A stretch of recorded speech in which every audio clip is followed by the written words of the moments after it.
What is going on, Wastelanders? It is me, the Lone Vault Wanderer, and yes, Fallout 4 is finally here. Embargoes are lifted, so I am now able to reveal that yes, I have played Fallout 4 for the past 2 weeks, and I have thrown 40 hours into the game. My in-game experiences have given me a solid understanding of the special attributes and perks in the game, remembering that the system has changed dramatically since both Fallout 3 and New Vegas. So with that, I've created this 3-part character creation guide to help give you the information necessary to create the most powerful character heading straight out of Vault 111 in Fallout 4. In this video, I will simply be giving you a general rundown of all special attributes in Fallout 4, which of course include strength, perception, endurance, charisma, intelligence, agility, and luck. I will also briefly outline all perks available in the game. In the following 2 videos in this series, I will give you recommendations as to the special allocation and perks that I believe to be the best. So with that out of the way, let's take a look at Fallout 4's special attributes.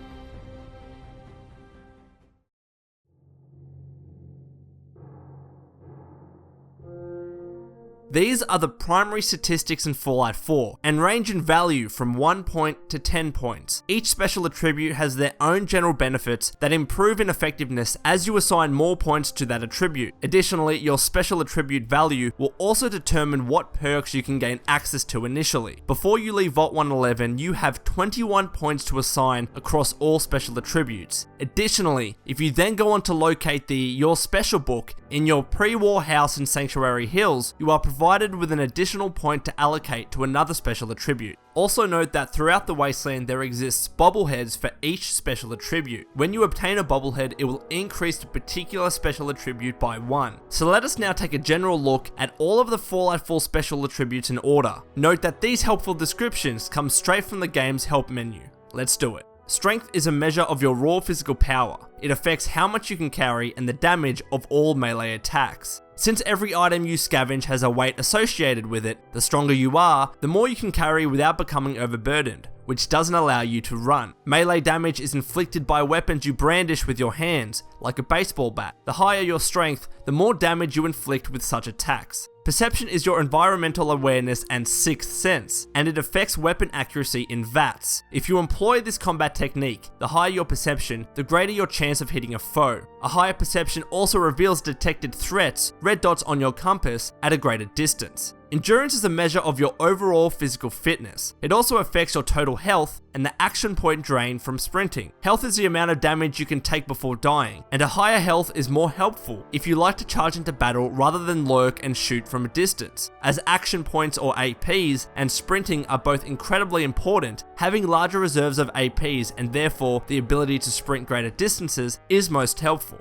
Charisma is your ability to charm and convince others. It affects your success to persuade in dialogue and prices when you barter. Raise your charisma if you wish to complete speech challenges, conversations in yellow, easy, orange, medium, or red, hard, during discussions with others. Better bartering prices also mean caps you receive from your scavenging and trading goes farther. Intelligence is a measure of your overall mental acuity and affects the number of experience points earned. Intelligence also gives you access to the hacker perk, allowing you to unlock more difficult terminals. As you receive a perk point each time you rise a level, which is spent to either increase an attribute, purchase a perk, or increase a perk by a rank. Decreasing the time it takes to level up can only help you, or can it? Agility is a measure of your overall finesse and reflexes. It affects the number of action points in VATS and your ability to sneak. It is considered a particularly important attribute to those who value stealth as a viable way to maneuver around enemy territories without being seen while crouching. As you need the largest number of action points as possible if you favor VATS combat, this is another reason to never overlook this attribute. Luck is a measure of your general good fortune and affects the recharge rate of critical hits. While searching for loot, your luck determines the random likelihood of receiving a rare item, mod, or high value item. In combat, critical hits help remove targets in quicker, more violently impressive ways, and decreasing the time it takes to inflict such pain is obviously helpful. So now that we know about the specials, let's talk about perks. Essentially, perks are further benefits available to your character on top of the general benefits that I just mentioned for each special. Each special has 10 unique perks related to them, plus an additional training perk that instantly gives you an additional point to that particular attribute. Before you allocate your 22 special points, you already have access to 1 point for each special. This provides you with the level 1 perk for every special, which are Iron Fist for strength, Pickpocket for perception, Toughness for endurance, Cap Collector for charisma, Vans for intelligence, Gunslinger for agility, and Fortune Finder for luck. As you distribute the 22 points available to you, you will unlock and be able to select additional perks. I should also mention that higher ranks in a particular perk are going to be restricted depending on what level your character is. The higher the rank of that perk, the higher level your character will have to be. When you increase a level, you receive a perk point, which can be spent in one of 3 ways. Firstly, perk points can be spent on raising any attribute so you can unlock another level of perks. This is via selecting the training perk available for each special attribute. Secondly, perk points can be spent on purchasing a new perk, providing the value of the associated attribute has been reached. Thirdly, perk points can be spent to increase the rank of an already purchased perk. Perks can have between 1 and 5 ranks, denoted by stars on your chart. Every perk's rank 1 is always accessible, providing your attribute requirement has been met. Rank 2 and higher requires your character to be a particular level. But which of these perks are the best? Stepping back a bit, which of these special attributes are the most important? These are questions that will be answered in the next 2 videos in this guide, the links to which you can find in the description below.